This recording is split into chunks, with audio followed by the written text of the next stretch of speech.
বোঝা যাচ্ছে আমার স্কিন এখন কতটা হাইড্রেটেড।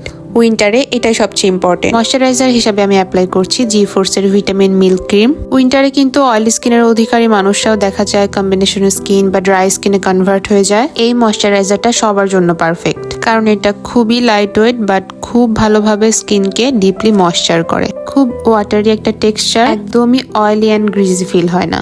স্কিনকে যদি আপনি প্রপারলি হাইড্রেট না করেন সেক্ষেত্রে কিন্তু উইন্টারে দেখা যায় আমাদের স্কিন অনেকটা কালো কালো হয়ে যায়। অনেকেই বলেন উইন্টার আসলে স্কিনটা কেমন কালো হয়ে যায়, ডাল লাগে। এটার কিন্তু মূল কারণে আপনি প্রপারলি স্কিনকে হাইড্রেট করছেন না।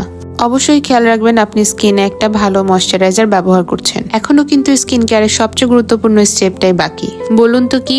Yes, sunscreen. যারা মনে করেন উইন্টারে সানস্ক্রিন ব্যবহার করার কোনো প্রয়োজন নেই, তাদের জন্য স্কিন কেয়ারের সবগুলো স্টেপই বৃথা। কারণ আপনি যদি সানস্ক্রিন ব্যবহার না করেন তাহলে আপনার স্কিনের কোনো ধরনের সমস্যারই সমাধান হবে না। আর যারা বলেন সানস্ক্রিন ব্যবহার করলে ফেসটা